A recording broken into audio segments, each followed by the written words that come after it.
Hi friends, welcome to കൈപ്പുണ്യം.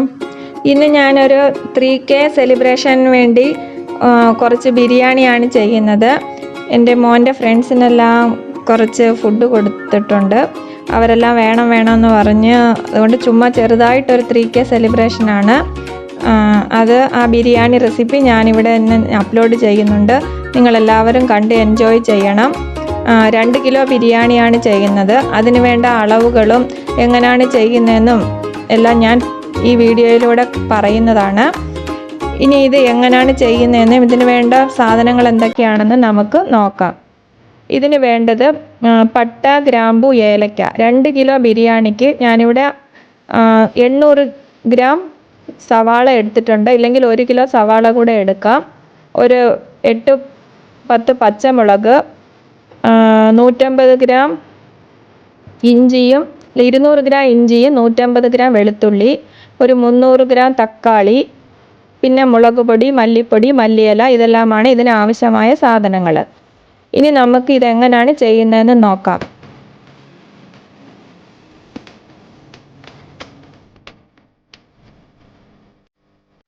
ഇതിനു വേണ്ടി ഞാനിവിടെ ഒരു ചട്ടി അടുപ്പത്ത് വെച്ച് ചൂടാകുമ്പോൾ അതിലേക്ക് ഒരു 600 ഗ്രാം എണ്ണ ഒഴിച്ചിട്ടുണ്ട്. ഒരു 100 ഗ്രാം നെയ്യും കൂടെ ഒഴിച്ചിട്ടുണ്ട്.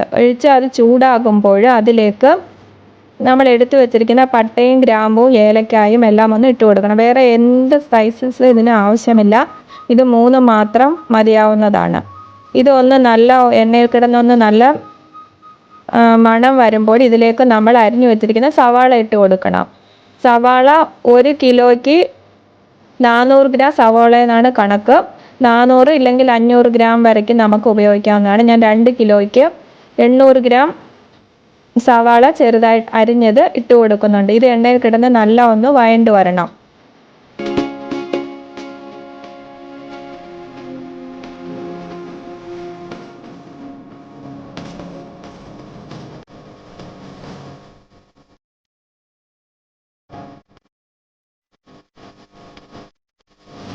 സവാള നല്ല ഒന്ന് ചുമന്ന് വരുമ്പോൾ അതിലേക്ക് ഇഞ്ചിയും വെളുത്തുള്ളിയും അരിഞ്ഞ പേസ്റ്റും കൂടെ ഇട്ട് കൊടുക്കണം. അത് നല്ല എണ്ണയിൽ കിടന്ന് നല്ല ഒന്ന് മണം വരണം. ഇനി ഇവിടെ എടുത്തിരിക്കുന്നത് 2 കിലോ അരിക്ക് 2 കിലോ മട്ടനാണ്. മട്ടൻ നല്ല കഴുകി വൃത്തിയാക്കി വെള്ളം വാരാനായിട്ട് വെച്ചിട്ടുണ്ട്. പിന്നെ ഇതിലേക്ക് ഒരു 8-10, 1 കിലോയ്ക്ക് ഒരു 5 പച്ചമുളക് വെച്ച് 2 കിലോയ്ക്ക് 10 പച്ചമുളക് ഇടണം. എരിയുടെ അനുസരിച്ച് കുറച്ച് കൂടുകയോ കുറയുകയോ ചെയ്യാം. ഇനി ഇതെല്ലാം നല്ല ഒന്ന് വഴണ്ട് വരുമ്പോൾ ഇതിലേക്ക് നമ്മൾ കഴുകി വെച്ചിരിക്കുന്ന മട്ടൻ ഇട്ട് കൊടുക്കണം. മട്ടൻ ഇട്ട് കൊടുത്ത് നല്ല ഒന്ന് ഇളക്കി ഇഞ്ചിയുടെയും വെളുത്തുള്ളിയുടെയും എല്ലാം ഇത് വന്ന് മട്ടനിൽ പിടിക്കുന്നതിന് വേണ്ടി നല്ല ഒന്ന് ഇളക്കണം. ഇതിവിടെ സാധാരണ കല്യാണ വീടുകളിലെല്ലാം ഇങ്ങനെയാണ് ചെയ്യുന്നത്. ഇനി ഇതിലേക്ക് തക്കാളി ഇട്ട് കൊടുക്കണം. ഞാൻ 300 ഗ്രാം 1 കിലോയ്ക്ക് 300 ഗ്രാം വെച്ച് 2 കിലോയ്ക്ക് 600 ഗ്രാം തക്കാളിയാണ് ഇട്ട് കൊടുത്തിരിക്കുന്നത്.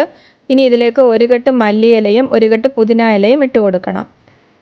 ഇട്ട് കൊടുത്തിട്ട് അത് നല്ല ഒന്ന് ഇളക്കണം. തീ ഒരുപാട് കൂട്ടി വെക്കരുത്. ഒരു മീഡിയം ലെവലിൽ വെച്ച് വേണം ഇത് ഒന്ന് ഇളക്കിയെടുക്കാൻ. ഇനി ഇതിലേക്ക് തൈര് ഒഴിച്ചു കൊടുക്കണം. 200 ഗ്രാം തൈരാണ് ഒഴിച്ചു കൊടുക്കുന്നത്. ഒരുപാട് പുളിയില്ലാത്ത തൈര് വേണം ഒഴിക്കാൻ. 1 കിലോയ്ക്ക് 100 ഗ്രാമും 2 കിലോയ്ക്ക് 200 ഗ്രാം തൈരും കൂടെ ഒഴിക്കണം. ഒന്നുകൂടെ ഒന്ന് നല്ല ഇളക്കിയതിന് ശേഷം ഇതിനാവശ്യമായ ഉപ്പിട്ട് കൊടുക്കണം.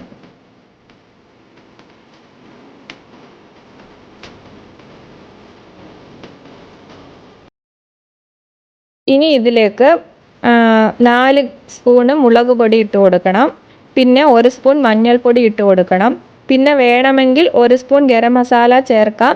നിങ്ങൾക്ക് സ്പൈസസ് ഒരുപാട് വേണമെങ്കിൽ ചേർത്താൽ മതി, ഇല്ലെങ്കിൽ ചേർക്കേണ്ട ആവശ്യമില്ല. ഞാൻ ഇതിന് ചേർക്കുന്നില്ല. പിന്നെ എരി കൂടുതൽ വേണമെങ്കിൽ കുറച്ചുകൂടി മുളക് പൊടി ചേർക്കാം. ഇതാണ് ഇതിൻ്റെ കറക്റ്റ് അളവെന്ന്. ഇത് അളവ് കറക്റ്റായിരുന്നു. നല്ല ടേസ്റ്റ് ആയിരുന്നു ബിരിയാണി കഴിച്ച് വന്നപ്പോൾ. ഇനി ഇതിനാവശ്യമായ ഉപ്പ് കൂടെ ഇട്ട് നല്ല ഒന്ന് ഇളക്കിയിട്ട് ഇതൊന്ന് അടച്ചു വെച്ച് നമുക്ക് മട്ടൻ വേവിച്ചെടുക്കാം. ഇപ്പം ഇതിൽ ആവശ്യമായ വെള്ളമൊന്നും ഒഴിക്കണ്ട. ഈ മട്ടനിലുള്ള തൈര് അതിലുള്ള വെള്ളത്തിൽ ഇത് വന്ന് നമുക്ക് വെന്ത് കിട്ടും. ഇനി ഇതിലേക്ക് ഒരു 2 ലെമൺ വേണം. ഫസ്റ്റ് നമുക്ക് ഒരു ലെമൺ ഇതിലോട്ട് പിഴിഞ്ഞൊഴിക്കാം. പിന്നെ പുളിപ്പ് അനുസരിച്ച് വേണമെങ്കിൽ ഒരു ലെമൺ കൂടി ലാസ്റ്റ് ചേർക്കാവുന്നതാണ്. ഇപ്പം ലെമണിൻ്റെയും തൈര് എണ്ണ എല്ലാം കൂടെ ചേർന്ന് ഈ ഇറച്ചി ഇതിൽ കിടന്ന് നല്ല ഒന്ന് വെന്ത് വരണം.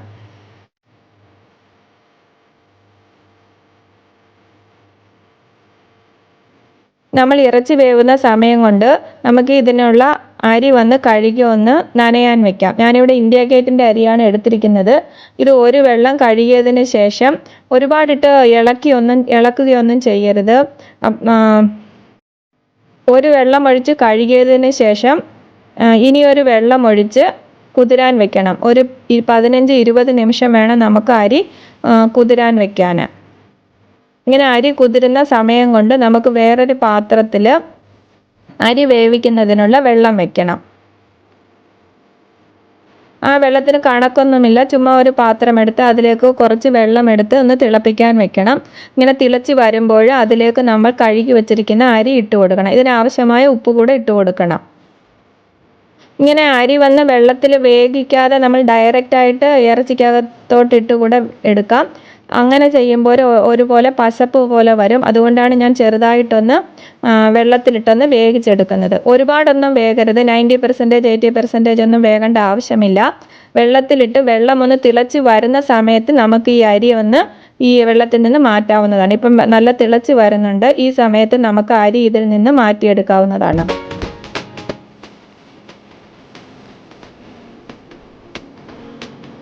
ഇപ്പോൾ നമ്മൾ വെച്ചിരുന്ന മട്ടൻ വെന്ത് വന്നിട്ടുണ്ട്. മട്ടൻ വന്ന് ഒരുപാടൊന്നും വേകരുത്. ഒരു 1/4 വേവ് വന്നാൽ മാത്രം മതി.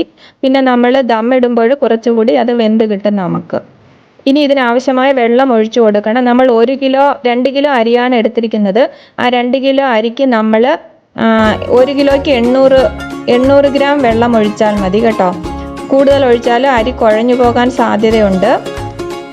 അതുകൊണ്ട് നമ്മൾ 1 കിലോയ്ക്ക് 2 കിലോ വെള്ളം ഒഴിക്കേണ്ട ആവശ്യമില്ല. അതിൽ നിന്ന് ഒരു 200 ഗ്രാം കുറച്ചൊഴിച്ചാൽ മാത്രം മതി. ഇനി ഇങ്ങനെ ഇട്ടതിന് ശേഷം ഇതിൻ്റെ മുകളിൽ വരയ്ക്ക് നമുക്ക് വെള്ളം വരുന്നത് പോലെ തോന്നാം. അതുകൊണ്ട് നമ്മൾ നേരത്തെ തിളപ്പിച്ച് വെച്ചിരിക്കുന്ന ആ വെള്ളത്തിൻ്റെ കുറച്ചെടുത്ത് ഇതിൻ്റെ മുകളിലോട്ട് ഒഴിക്കണം. ഒഴിച്ചതിന് ശേഷം നമ്മൾ നേരത്തെ മാറ്റി വെച്ചിരിക്കുന്ന ലെമണും കൂടി ഇതിനകത്തോട്ട് പിഴിഞ്ഞൊഴിക്കണം. പിന്നെ വേണ്ടത് നെയ്യാണ്. 200 ഗ്രാം നെയ്യ് ആവശ്യമുണ്ടായിരുന്നു. നമ്മൾ ഫസ്റ്റ് ഒരു 100 ഗ്രാം ഒഴിച്ചു. ഇനി അതിനുശേഷം ബാക്കിയുള്ള നെയ്യ് ഇതിൻ്റെ മുകളിലോട്ട് ഒഴിച്ചിട്ട് കളർ വേണമെങ്കിൽ നമ്മൾ ഫുഡ് കളർ കുറച്ച് വെള്ളത്തിൽ കലക്കി ഇതിൻ്റെ മുകളിലോട്ട് ഒഴിക്കാവുന്നതാണ്. ഫുഡ് കളർ ഇല്ലെങ്കിൽ നമ്മൾക്ക് കുങ്കുമപ്പൂ കൂടെ കലക്കി ഒഴിക്കാവുന്നതാണ്. ഒരു യെല്ലോ കളർ കിട്ടും. ഞാനിവിടെ നിന്ന് റെഡ് കളറാണ് ഒഴിക്കുന്നത്. അതിൻ്റെ മുകളിൽ ഒഴിച്ച് ഇത് തീ വന്ന് കുറച്ച് കൂട്ടി വെച്ച് ഇത് വന്ന് അടച്ചു വെക്കണം. അടച്ചു വെക്കുമ്പോൾ അടച്ചു വെച്ച് നമ്മൾ നേരത്തെ എടുത്തു വെച്ചിരുന്ന വെള്ളം കൂടെ ഇതിൻ്റെ മുകളിലോട്ട് വെക്കണം.